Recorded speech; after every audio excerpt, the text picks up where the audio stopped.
On the program this week, France goes to the polls in the first round of presidential election. Tough race it will be for Emmanuel Macron and Marine Le Pen and the others. Our guest is diplomatic affairs analyst, Ambassador Akin Fayomi, who will walk us through what to expect from the candidates. And we'll be reviewing discussions at the IMF World Bank spring meetings in Washington, D.C. Hello, everyone. Welcome to Diplomatic Channel. I am Amarachi Ubani. It is decision time in France, at least the start of decision time. After weeks of campaigning and political rhetoric, the French go to the polls to try to change the future. Thursday's shooting on the Champs-Élysées threatened to disturb the poll on Sunday. But while people fear for their safety, the government has assured that France will not be intimidated by the attacks. Meanwhile, getting an early start to the election are French citizens in overseas territories. Voting started in earnest abroad from Saturday.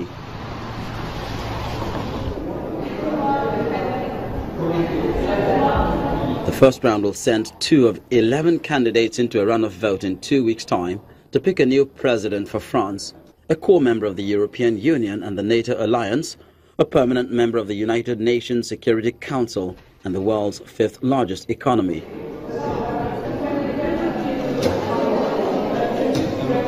People have been voting in the United States.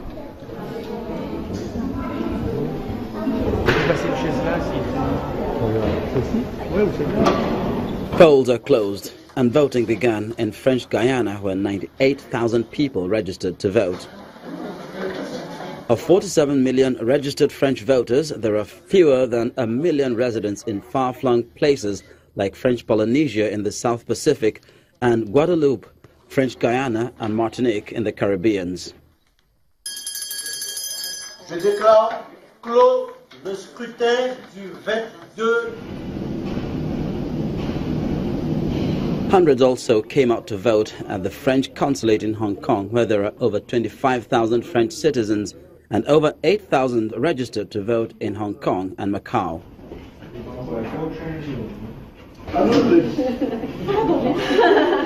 The French are the biggest Western expatriate community in Hong Kong, the largest French community in Asia, and the largest outside of France. In many elections, like in the UK or in the US, people tend not to vote, and you can see the results are pretty disastrous.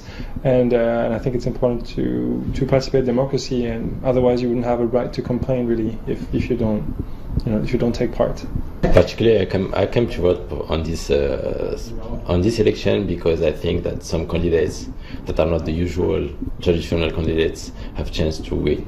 So I want to give my vote to them and have a chance to see France really change on the policy. Meanwhile, thousands of French nationals queued in London on Sunday to cast their vote.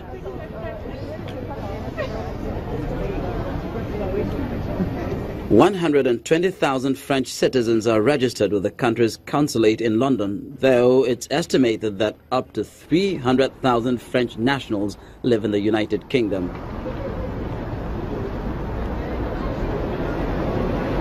As polls opened, queues of thousands thronged streets of South Kensington, West London, and many queuing were concerned by Brexit, the rise of populism across Europe, and the similar backlash across France.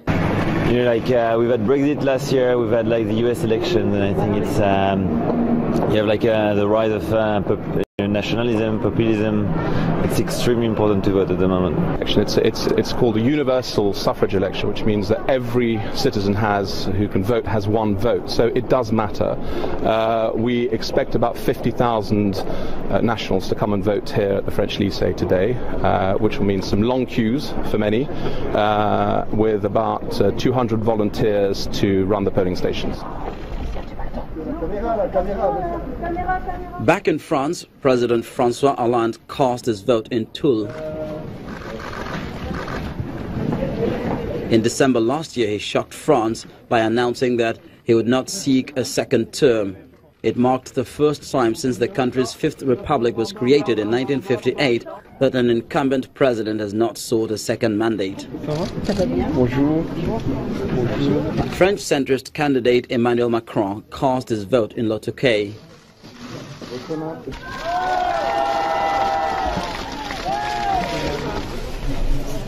Candidate for the country's far-right National Front, Marine Le Pen, cost a vote in Hénin-Beaumont.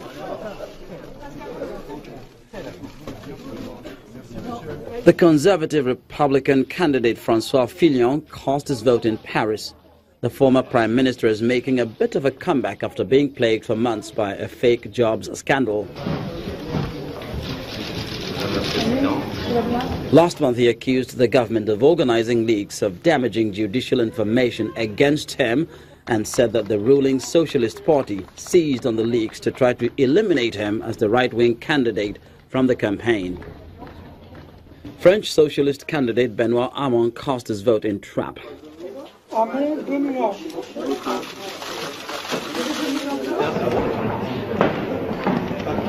Meanwhile, turnout figures for the first round of the election showed a 28.54% participation rate by midday Sunday, according to the Interior Ministry, which said the figure is slightly above the corresponding rate in the 2012 vote. The 28.54% compares to 28.29% in 2012 at the same hour, and compared to midday turnout rates of 31.21% in 2007 and 21.40% in 2002.